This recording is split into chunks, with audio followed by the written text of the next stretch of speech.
honor to welcome one of the most respected business leaders in the Middle East, indeed the world. He's a founder and chairman of Damac Properties, Hussein Sajwani, very respected gentleman. And I'm thrilled to announce today that Damac will be investing at least $20 billion over a very short period of time into the United States, and they may go double or even somewhat more than double that amount of money. It's a great thing, and I believe he will say that he's doing it because of the fact that he was very inspired by the election. They wouldn't do it without that election, I can tell you. A lot of people wouldn't. You saw last week where we had somebody who was going to go from 100 to $200 billion. And we have many other people, and we'll be bringing some of them out. Some of them like to do it somewhat more quietly, and some don't, and they feel so strongly about the country that they want to let people know about it. But it's an honor to have such a great investor investing in our country. The investment will support massive new data centers across the Midwest, the Sun Belt area, and also to keep America on the cutting edge of technology and artificial intelligence. He's very big into the data centers, and that's going to be a very hot item in the coming years, as you know, with AI. In particular, the first phase of the project will be in Texas, Arizona, Oklahoma, Louisiana, Ohio, Illinois, Michigan, and Indiana, those places. And Hussein, I'd love you to come up and say a few words. Thank you very much. Thank you. Thank you. Thank you, Mr. President.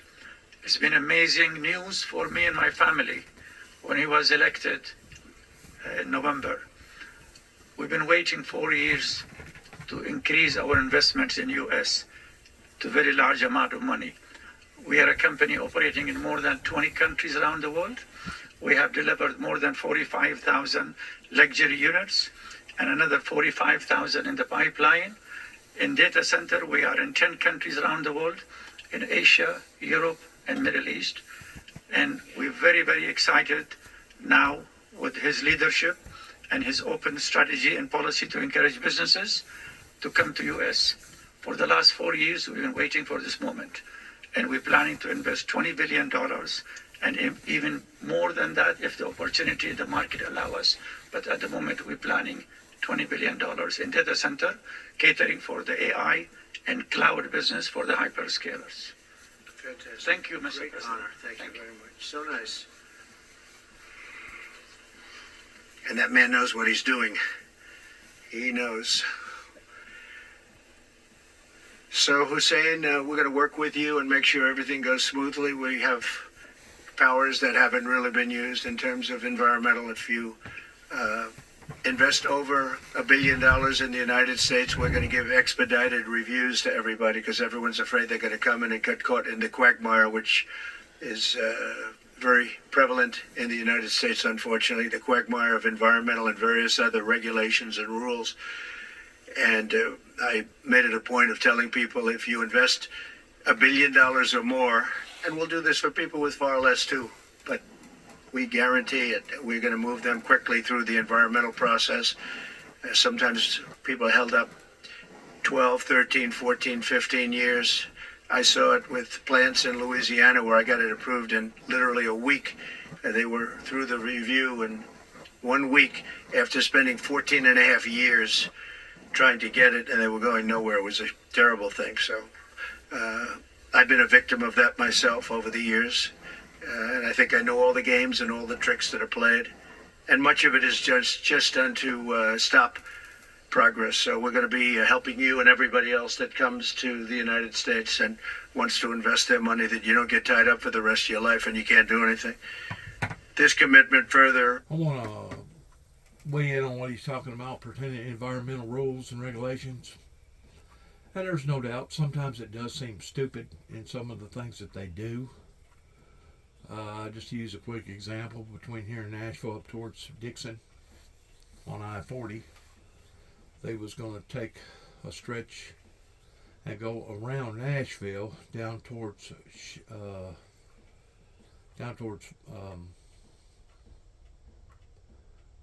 Shelbyville, Franklin. I think it's Franklin. Anyways, be south of Nashville, going towards Murfreesboro, Tennessee, and then come back on the other side of Nashville, towards going into Knoxville.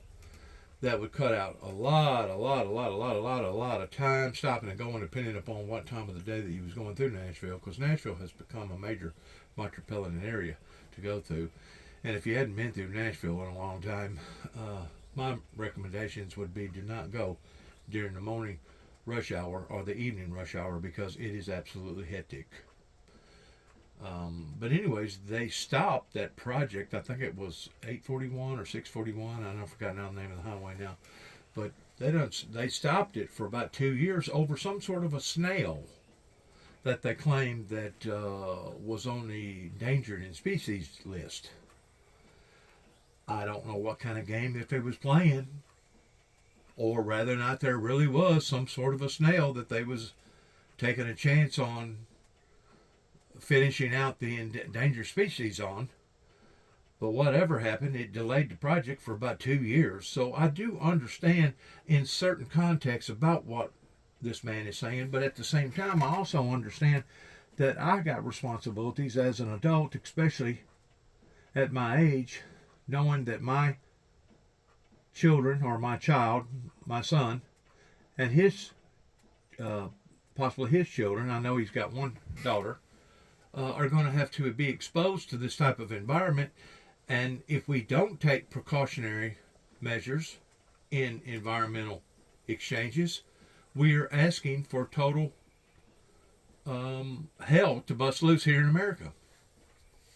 I'll put it this way. Just as of about maybe 45 minutes ago, a special report come on over in China of a 7-point something earthquake that was devastating. They're saying that at least 200 to 300 people are dead right now, and of course that's just a roundabout estimate.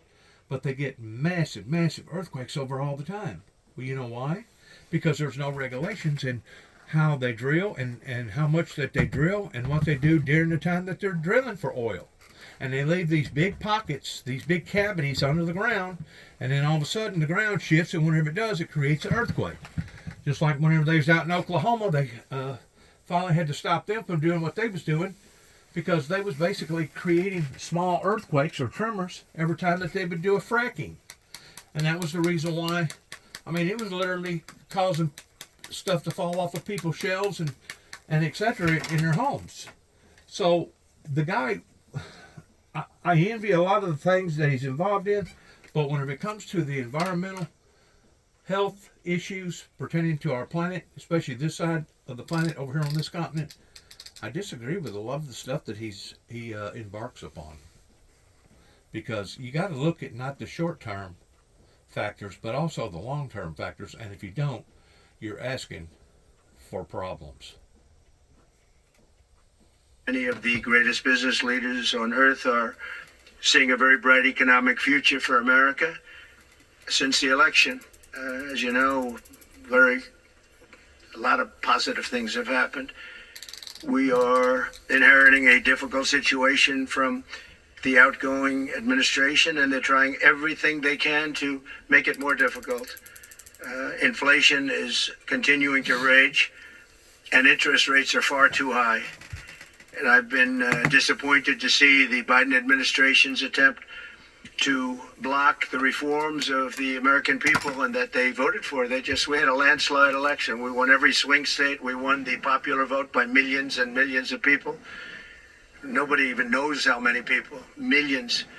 And they're still counting in some areas. You know, they're still counting the vote in some areas. Can you believe this?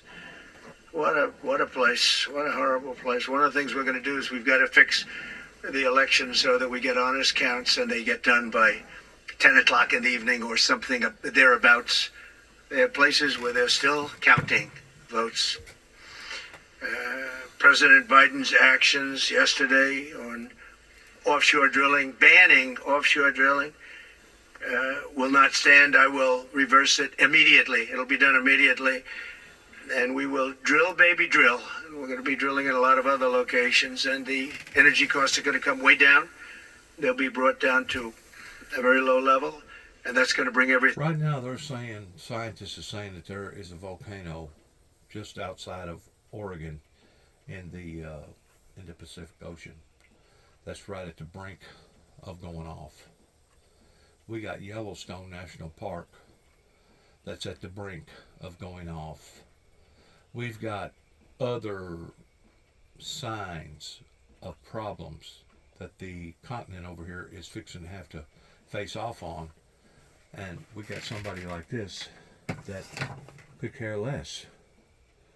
Well, whenever a 9 point something earthquake hits, regardless whether it hits in California, Sacramento area, fault line area, or it hits out here in the New Madrid fault area in western Tennessee and up to Missouri and southern Illinois, I guarantee you they're going to have a different perspective on things whenever you're looking at counting thousands, maybe possibly hundreds of thousands of people's deaths, not counting the trillions of destruction that it will be pertaining to property damage.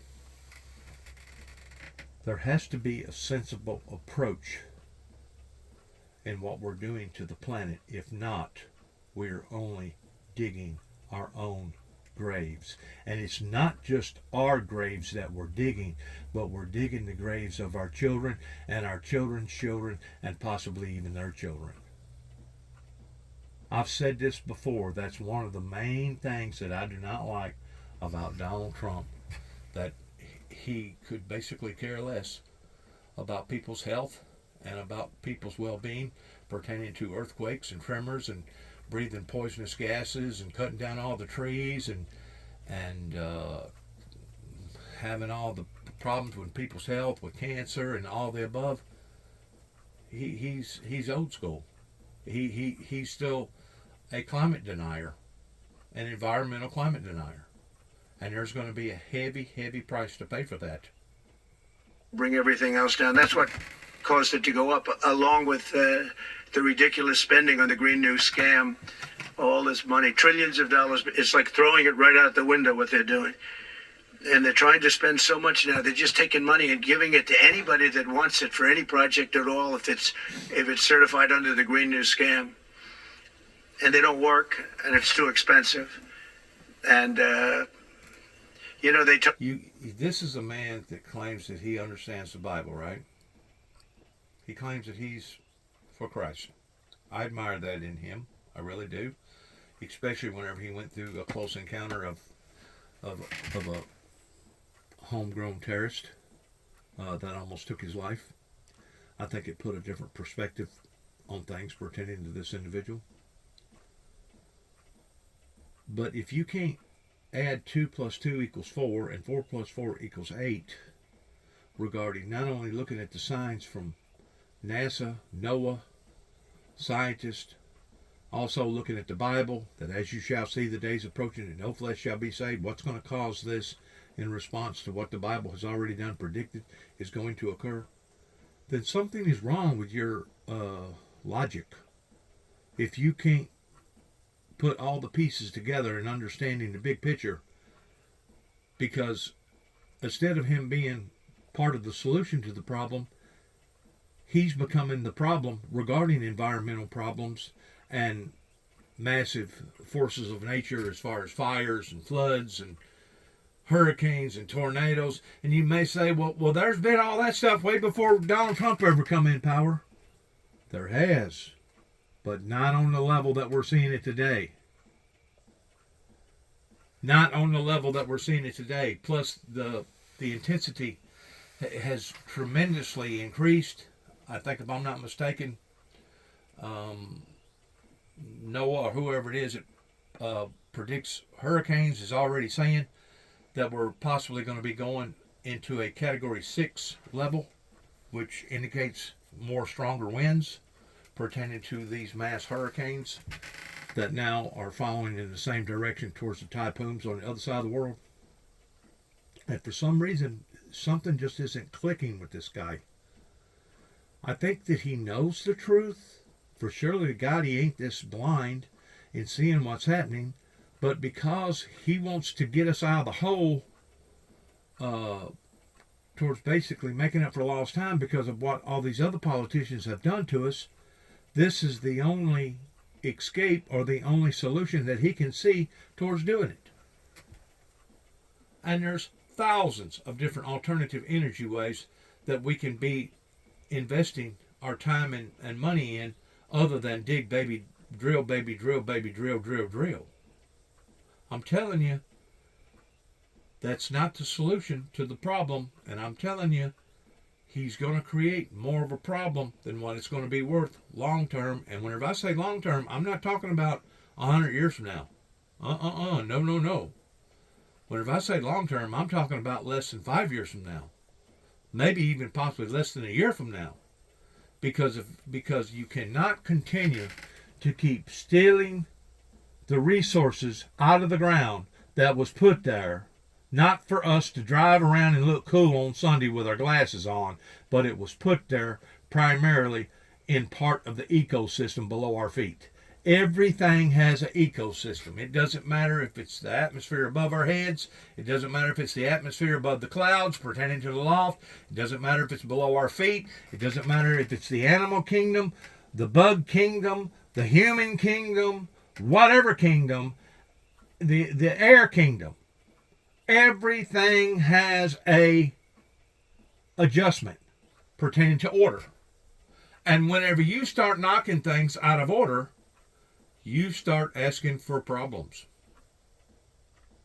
It's called an ecosystem. It's called a balance. Once you get out of balance, you got problems. And they're going to be severe. And we've already seen severe problems. And I guess the insurance companies are backing this guy because they either don't care or maybe they're just as blind as he is towards not thinking that what we're doing to the planet, we're actually at fault towards the ones that's doing this. It's not God. It's because of the blindness of humanity, because of Satan, that is doing this.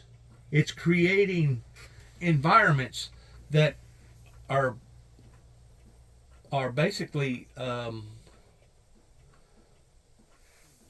was going to use the word supersonic, basically spiritual, to the level that mankind cannot compete with the spirit world. And whenever storms, massive storms and floods and harsh conditions happen on the planet pertaining to droughts and heat and people dying,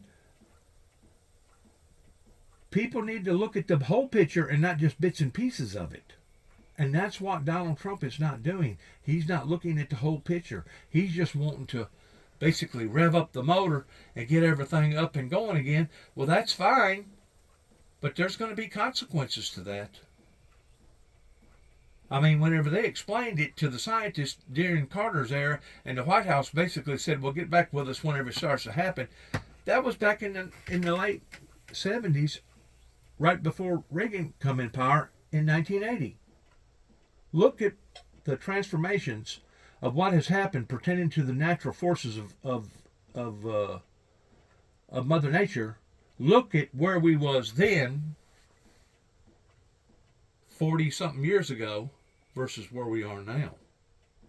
Look at the Colorado River. Used to have a span of something like 270 foot of water. I think for the past 3 or 4 years, it's gotten as low down to like 70 foot of water. There's been times that they thought that they was going to have to shut down the Hoover Dam because the water level getting so low. Look at all the water aqueducts getting drained in parts of California and Arizona and even Texas and New Mexico. Because why? Because they're draining all the irrigation water system out of the earth. Look at how Mexico is steadily falling. Look at how even the Panama Canal that he talks about wanting to buy back, which I think the Panama Canal decision was a wrong decision whenever Carter made that decision years and years ago.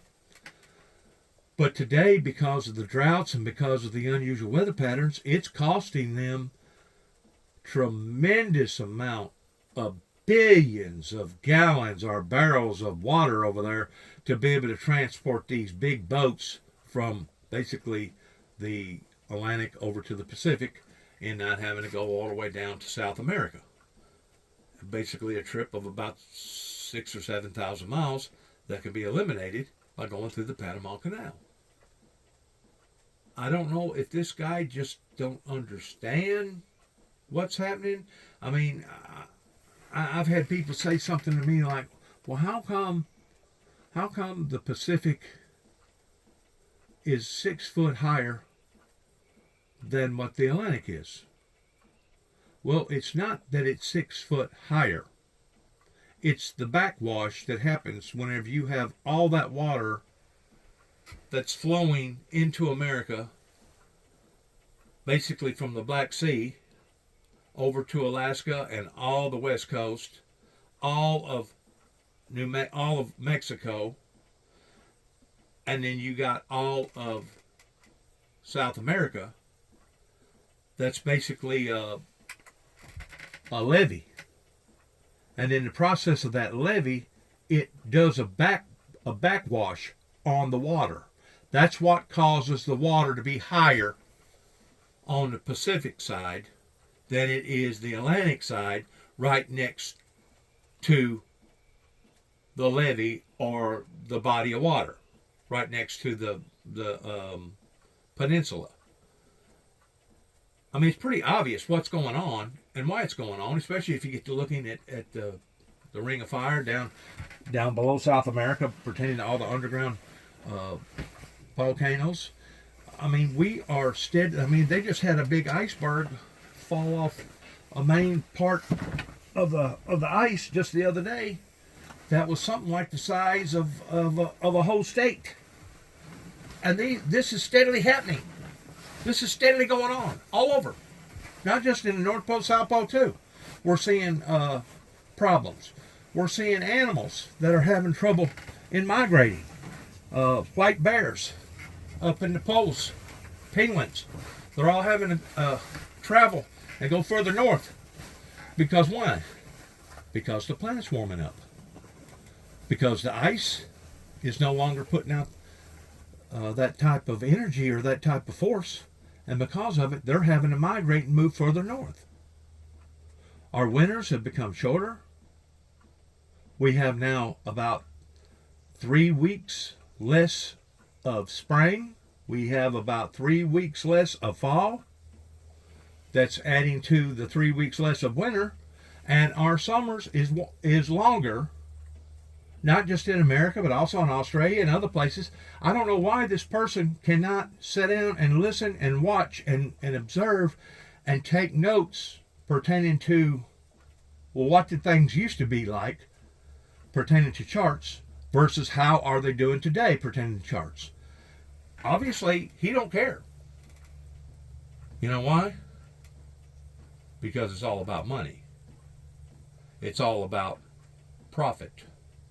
And I understand that the profit margin is a very big contributing factor in not just the American people's lives, but the world's life. I understand that. But whenever it comes to the profit of death, what good is all the money in the world towards getting out of the hole and becoming profitable if you've got all these sick and dead people laying around? I don't understand his philosophy in what he's doing. One thing that I think that Biden did understand is that there was another alternate route in not only saving the environment, but also in profiteering. He wants to say that all that was a waste. The Green New Deal, the ideal pertaining to alternative energy, he's wanting to continue to say that it was all a big waste. Well, keep in mind that he still says that the election was rigged and that he actually won the election. There has to come a time whenever you realize that you are wrong. And that has not come yet to that man's heart and to that man's mind. You know, they told me that we're going to do everything possible to make this transition to the new administration very smooth. It's not smooth because they're doing that. They're playing with the courts, as you know. They've been playing with the courts for 4 years. Probably got me more votes because I got the highest number of votes ever gotten by a Republican, by far, actually, by a lot. And we had a great election, so I guess it didn't work. But even to this day, they're playing with the courts. They're friendly judges that like to try and make everybody happy on the Democrat side. It's called lawfare. It's called weaponization of justice, and it's happened at a level nobody's ever seen before. So many. I defeated deranged Jack Smith. He's a deranged individual. I guess he's on his way back to The Hague. And we won those cases. Those were the biggest ones. And the press made such a big deal out of them, but we did nothing wrong. We did nothing wrong on anything. And the people saw that. When they vote when a Republican, it's not easy for a Republican. When the Republican wins the popular vote by millions and wins all 7 of the swing states, people said, well, he could win 4. We won all 7, and we won them by a lot. That tells you we won. And they've been watching this injustice. I call it the Injustice Department. What they've done is so bad. The whole world has watched that. And it took work, but it got me a lot of votes because when explained, we have a judge in New York who's a very crooked judge. I'm under a gag order. I can't even talk about aspects of the case that are the most vital aspects. I'm under a gag. Do you know that I'm the president-elect of the United States of America? I'm a former very successful... And that's something else that he does that I don't much agree with, is that he gets it confused pertaining to national personas versus state personas. What went on in New York was a state that was engineered by a state that basically had vindictive feelings or purposes towards going after Donald Trump. That was wrong. I agree, that was wrong, especially under the guidelines of the statute of limitations. Because how crazy would our courts be today if we didn't put stipulations on various crimes, and if people could bring up a crime that happened 25 years ago over somebody done something bad, which, it's not in denial that the person didn't do bad. It's just that the courts went after this individual, Donald Trump, and they broke their own principles. They broke their own rules.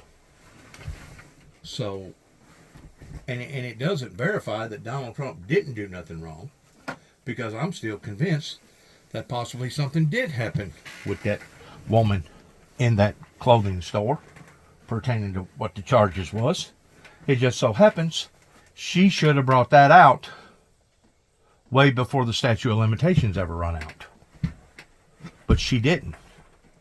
She basically become an ambulance chaser or a gold digger after Donald Trump created such of a name for himself, and she decided to go after him on that level, and the state violated their own principles. Donald Trump gets it mixed up between what's going on pertaining to the elements of the state versus the elements of the nation.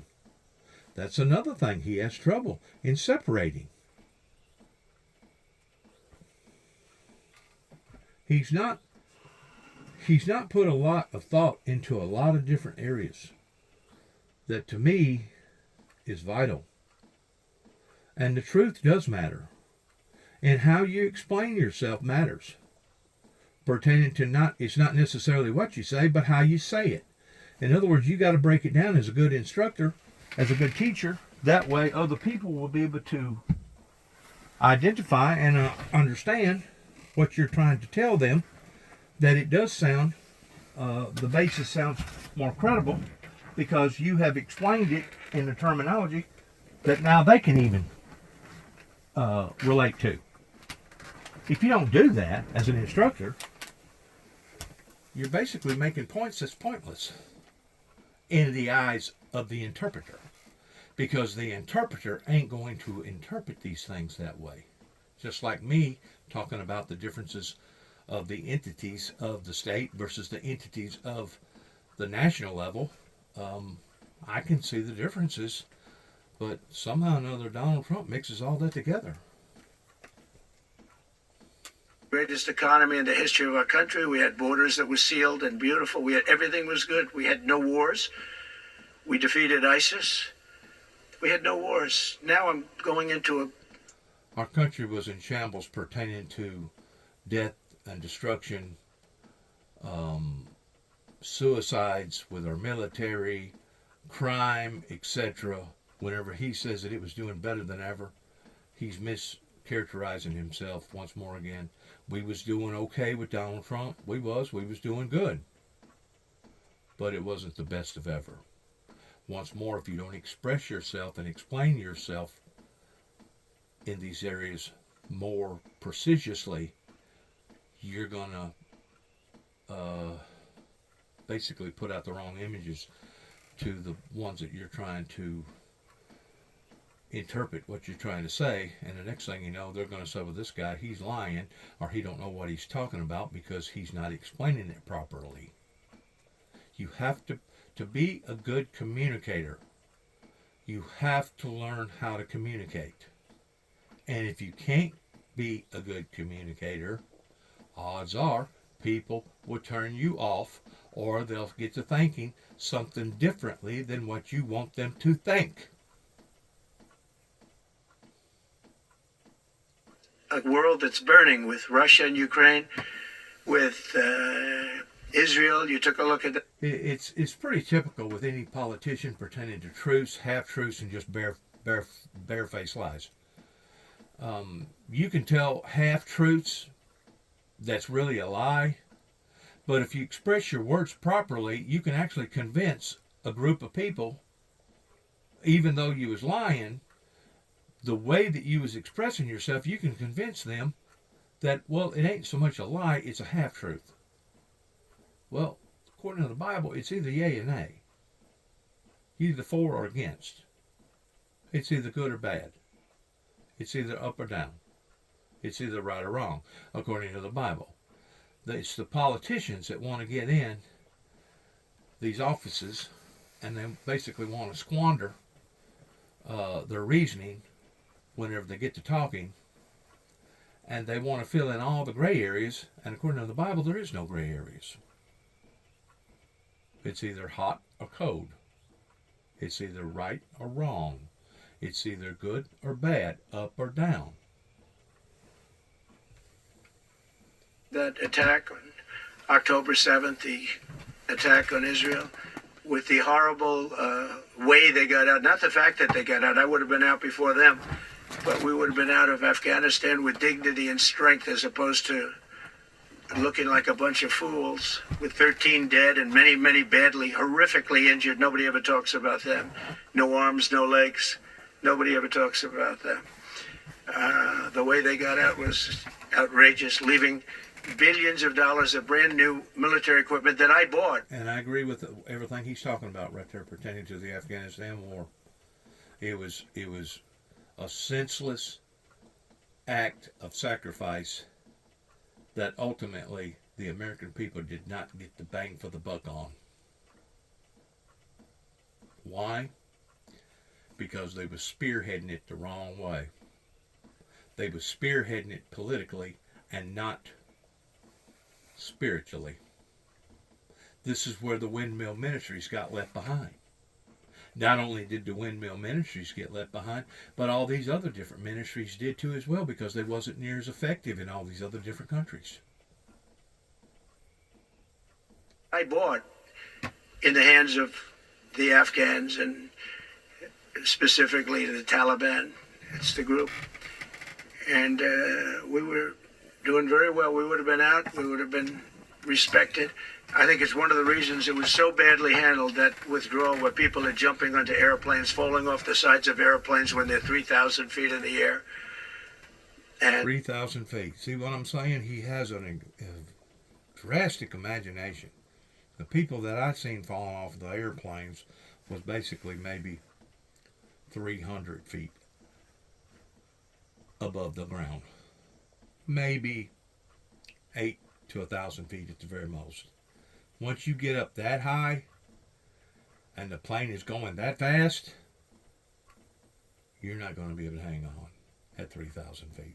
You're not going to be able to hang on at 2,000 feet. And you're going to be extremely lucky if you get to hang on at 1,000 feet.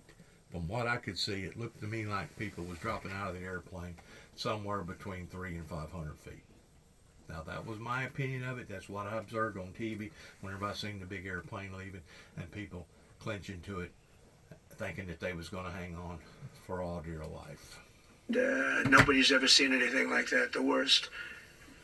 And because of that, I think Russia went and attacked Ukraine. When they saw that, they said, these guys are incompetent. They don't know what they're doing. And that's probably but we true. know what we're doing and now. that's probably true. And that's going to all end. And we have a great military. I defeated ISIS, as you know. We're in no wars. I just finished a couple. And we got also our soldiers guarding Syria and Turkey. We're in the middle. We had 5,000 soldiers there. Would have been gobbled up with two armies. We had one army, 300,000. We had another one, 500,000 or 600,000. Getting ready. We had 5,000 people in the middle. I said to a general, how do 5,000 people do in that case? And the general just looked at me and said, not well, sir, not well. And I took him out. And you know what happened? Nothing. I got criticized. I saved 5,000 lives, actually. And we did a great job, and we're going to do an even better job because now we have a tremendous amount of experience. We have people that I can rely on. But the 625 million acres, people can't realize, that's like the whole ocean. Take an acre. An acre, you have a house on a half an acre, on a quarter of an acre, or an acre. If you have an acre, you have a big deal. Now you multiply that by 625 million acres. It's feels like the whole ocean. And that's our strength, People can say we manufacture, we don't manufacture. The thing we have oil and gas more than anybody in the world. We're going to have more of it, too. But they took away 625 million acres of offshore drilling. Nobody else does that. And they think they have it, but we'll put it back. I'm going to put it back on day one. I'm going to have it revoked on day one. We'll go immediately if we need to. I don't think we should have to go to the courts. But if we do have to go to the courts, they try to be sneaky. They go in and they sign. Remember, this is a man that said he wants the transition to be smooth. Well, you don't do the kind of things. You don't have a judge working real hard to try and embarrass you. Because I did nothing wrong. By the way, I did absolutely nothing wrong. If I did something wrong, I wouldn't be standing here right now because I've won all these cases. Nobody's ever won so many cases as I have against the Justice Department. I mean, Jack Smith had cases all over the place. People were being subpoenaed. Lives were being ruined. They were spending everything they had, money. We were helping them out. We had to. They were subpoenaing people that had no idea what they were even talking about. That's a sick group of people. And it was all to influence the election. It was all a fight against a political opponent. We've never had that in this country. We have had that in certain countries. We've had that in third-tier countries. We've had that in banana republics, but we've never had that in a place like the United States. I don't even know if it's been on a small level. I'm sure it has been on a small level, but this was the largest level ever. They brought this moron out of The Hague. He's a mean guy. He's a mean, nasty guy. His picture was perfect because you look at his picture, you say, that's a bad guy with his robe, his purple robe. And he executes people. He shouldn't be allowed to execute people because he'll execute everybody. He's a nut job. But we won all of those cases with him. And, I don't know the judge in Florida, but we had a brilliant judge in Florida that saw right through it. And we won the case. She was a brilliant judge with great courage. The left, as we call them, the radical left, they have a way, they play the ref. And they play it very hard. They play the ref. They go and say horrible things about judges and prosecutors. And some judges and prosecutors say, look, the only way I'm going to get these people off my back is to give victory to them. They're playing the ref. I think it's illegal what they do. It's almost like talking. It's worse than talking to a judge. But the judge in Florida, Judge Cannon, was brilliant and tough, and she didn't stand for it. And I don't know her. And never met her until the case, and I don't believe I said even one word to her. But she was very, very strong and very, very brilliant. And her opinion was so brilliant that they dropped their appeal. They couldn't beat the appeal. So that's what we're up against. So they say we're going to have a smooth transition. All they do is talk. It's all talk. Everything they do is talk. We're going to have a smooth transition. And then they take 625 million acres and they essentially landmark it so you can't ever drill there again. Well, we're going to be drilling soon. We're going to be opening up Anwar. We're going to be doing all sorts of things that nobody ever thought was even possible. But remember and just to get off the subject, because I couldn't believe it when I heard it yesterday, I couldn't believe the size of it. I mean, you put down a map and put this up, it's just massive. And remember that that's worth probably, I mean, I've had estimates, 40 to 50 trillion dollars. That's more than our national debt. Essentially, he's thrown it away. He's thrown it away. He's taken $50 trillion. So if we owe $35 trillion, he's taken $50 trillion of value and thrown it right out the window. We can't do that. Nobody can do that. One other thing he did yesterday, which was in many ways worse. It's hard to believe it can be worse. He wants all gas heaters out of your homes and apartments. He wants them to be replaced by essentially electric heaters. I don't know what it is with electric. This guy loves electric. We're going to be ending the electric car mandate quickly, by the way. This guy loves electric. And we don't have enough electricity. And then we have AI where we need more. And he wants everybody to have an electric heater instead of a gas heater. Gas heater is much less expensive. The heat is much better. It's a much better heat. As the expression goes, you don't itch. Does anybody have a heater where you go and you're scratching? That's what they want you to have. They don't want you to have gas where you don't have the problems of the electric. And the source is plentiful. They're much cheaper to operate. They're much better. They work much better. They look much better. 60% of homes and apartments have gas heaters. He wants them all removed quickly. These people are crazy. There's something wrong with them. There's something wrong with them. They also want to go back, and they have already started that, to when you buy a faucet, no water comes out because they want to preserve. Even in areas that have so much water, you don't know what to do. It's called rain. It comes down from heaven, and they want to do no water comes out of the shower. It goes drip, drip, drip. So what happens? You're in the shower 10 times as long. You know, no water comes out of the faucet. You want to wash your hands. They want to go back to even stronger than what they have right now. As you know, I ended that policy. You can have all the water you want. Makes no difference. It comes weird, especially in certain areas. We have so much water, we don't know what to do with it. But these are all things. They want very, very little water to go into your dishwasher, almost none. And you know what people do? They just keep pressing, keep it going. They end up using more water. Likewise, washing machines. They want in your washing machine to have very little water coming out of the washing machine. So when you wash your clothing, you have to wash it 4 times instead of once. You end up using more water. We're a party of common sense, and things that I'm telling you now is really all about common sense. On January 20th, we'll turn the economy around very quickly, because right now when I think of our economy, I think about inflation. That's what we have. We have inflation, I believe, at a level that we never had before. There's never been anything like it. And over the next 4 years, the United States is going to take off like a rocket ship. But really, it's already doing it.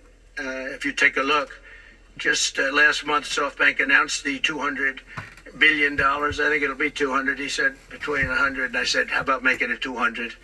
And he sort of said yes, but let's say it's 100, but it might be 200, right, Brian? Dollars, United States, creating more than 100,000 jobs. Hussein just announced a tremendous investment that he's going to make, and that's money that's in the bank. He's going to come and do it, and he'll do a great job, and he'll build the best centers in the country, I guarantee, because I know the way he builds. Since my election, the stock market has set records. The S&P 500 index has broken above 6,000 points for the first time ever, never even close. In a single month, small business optimism soared 41 points. It's not And there's no doubt that that's happening pertaining to the stock market. But at the same time, that's only one measuring stick. That's not everybody's measuring stick, especially the poor and the working class. So, whenever he talks about these things, he's focusing on one thing. Good luck, America. Good luck. Global world, good luck to all the earthlings down here. Because I've tried to do my part, and I think people like Biden has tried to do their part. And of course, the people elected this man, and get ready for more horrendous, tremendous, bad things of happening to humanity. Like I said, I'm really surprised that the insurance companies hadn't reared up about all this, because they know what the consequences of global warming is, but we still have somebody up here preaching this message. Just like being a climate denier. I mean, just like being an election denier. He still hadn't come to the conclusion that he actually lost the last election 4 years ago.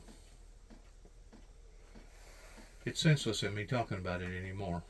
The only thing that I can do now is hunker down and get ready for the inevitable. Good luck to all of us. God bless America. God bless our troops. And God bless America's endeavors towards which way we go from this moment on. Shalom.